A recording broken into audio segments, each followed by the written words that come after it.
2021년 10월 3일 교회 소식 전하도록 하겠습니다.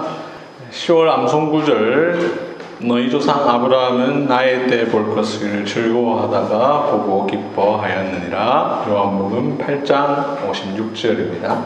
제71회 고신총회의 주요 결정사항 알려드립니다. 지난 주간 있었던 제71회 고신총회 결정사항 중에 성도의 신앙과 삶에 필요한 부분만 아래와 같이 공지합니다. 총회 결정사항들 많이 있지만 또 나머지 부분들은 다 우리와는 직접적으로 관련 없고 총회 운영과 관련된 행정적인 결정들이 많고요. 우리의 신앙과 삶에 필요한 부분을 말씀드립니다. 첫째, 다른 교단 소속 목사를 협동 목사 등의 명칭으로 개체교회나 교단 내 기관에서 청빙할 수 없다. 이런 결의의 이유는 교단이 다르면 목사라 할지라도 신학이 다를 수 있기 때문에 그런 경우 교단 신학과 정체성을 훼손할 수 있는 위험이 있기 때문에 금하고 있는 것입니다. 둘째, 여러분들 잘 아시는 전광훈 씨는 이단성 있는 이단 옹호자로 규정하고 참여 금지 및 교류 금지한다. 우리 교회 가시는 분 없지요? 가시면 안 됩니다. 가시면 교회 벌을 받습니다. 이것은 이분의 정치적 성향과는 별개로 이야기하는 겁니다. 여러분들이 어떤 정치적 성향을 가지시든 그것은 여러분들 자유인데요. 정광훈 씨의 신앙과 관련해서 이단성 있는 이단 옹호자로 규정하고 참여 금지토록 했습니다. 그 이유는 첫째, 성경 66권의 정경성을 부인하기 때문입니다. 정광훈 씨는 여러 번 모세 율법만이 성경이고 모세 오경만이 성경이고 나머지는 해설서다라는 발언을 수차례 한 바 있고요. 두 번째, 자신이 특별 계시를 받았다. 하나님께서 자기에게 말씀해 주셨다. 이런 이야기를 했습니다. 자기만 주고 왜 우리는 안 줍니까? 이건 좀 잘못된 것이죠. 셋째, 자기를 성령의 본체라, 자기가 성령과 동일하다라고 이야기를 했습니다. 넷째, 하나님의 이름을 망령되이 일컫는 제3계명을 어겼는데 이것은 여러분 잘 아시는 대로 언론에 보도된 바 있는 하나님 까불지 마 이렇게 했던 발언과 관련된 것입니다. 다섯째, 고신총회를 이단이라고 공개적으로 선언한 적이 있기 때문입니다.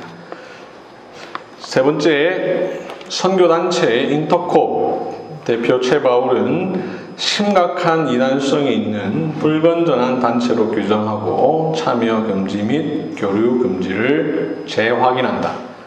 한 4년 전에 참여 금지 및 교류 금지를 결정했는데 한 단계 높여서 심각한 이단성 있는 불건전한 단체로 규정하고 역시 참여 금지 및 교류 금지를 하도록 했습니다. 이유는 첫째, 땅밟기 사상을 여전히 주장하고 적용한다. 땅밟기가 뭔지 아시죠? 어디 지역에 가서 저희가 기도하고 싶은 지역에 가서 막 땅을 밟고 막 기도하면 하나님 들어주신다 이렇게 하는데 안 가도 됩니다. 안 가도 기도해도 들어주십니다. 하나님 가서 땅 밟아야만 들어주시는 건 아니고요. 그건 미신입니다. 미신. 기독교 미신이라고 할 수 있는데 땅밟기 사상을 주장하고 둘째, 코로나 백신에 대한 음모론을 주장한다. 이거는 이제 코로나 백신에 부작용이 있다 이런 말하는 걸 이야기하는 게 아닙니다. 그런 이야기는 충분히 할 수 있죠. 누구든지. 빌 게이츠가 우리에게 칩을 심어서 666이 새기고 이런 음모론을 허무맹랑한 음모론을 주장하기 때문입니다. 셋째, 백투 예루살렘을 주장하는 극단적 세대주의다.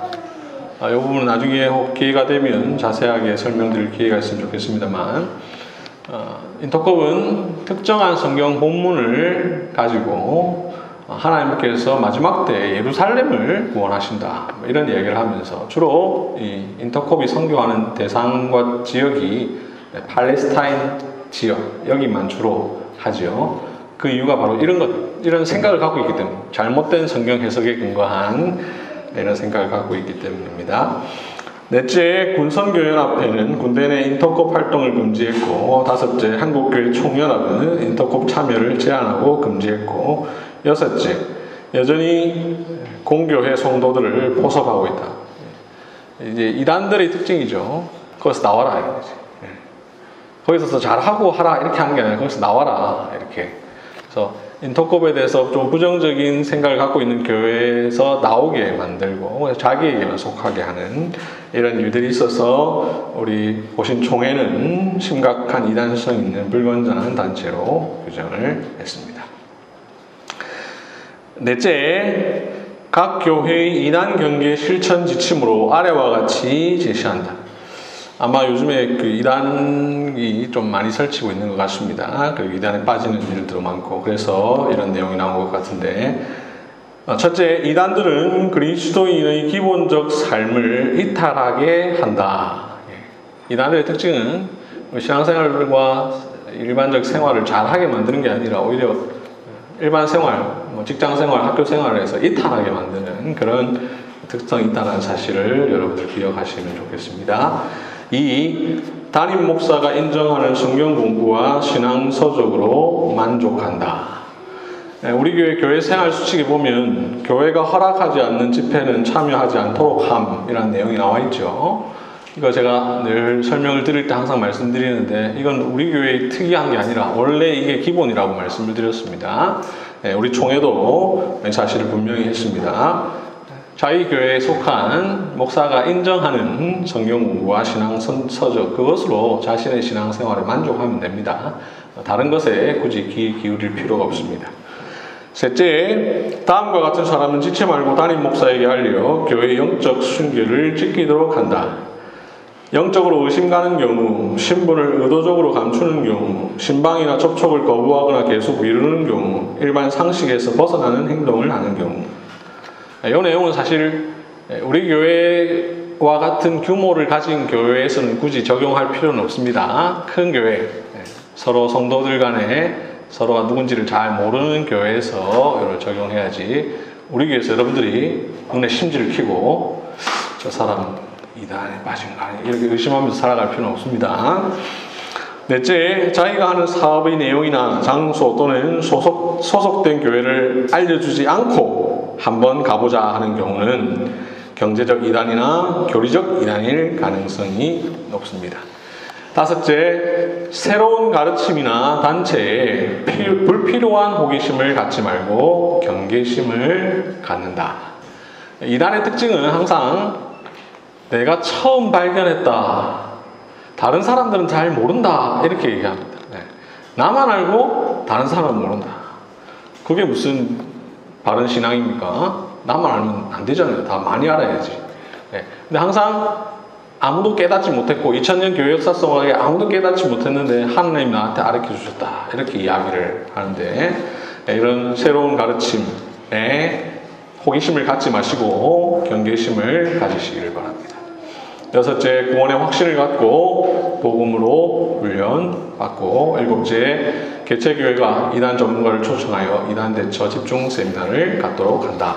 이런 것이 이번 71회 고신 총회의 결정사항 중 여러분들이 아실 만한 내용입니다. 우리가 총회하면 나와 상관없는 것으로 생각하거나 혹은 조금은 부정적으로 생각하는 경우들이 있는데, 물론 뭐 그런 면들도 없지 않아 있긴 하지만 그렇게 생각하지 마시고, 총회는 교단사나 교회와 성도들의 신앙과 신학 생활을 보호하기 위해서 존재한다는 사실을 기억하시고 관심 가져주시면 감사하겠습니다.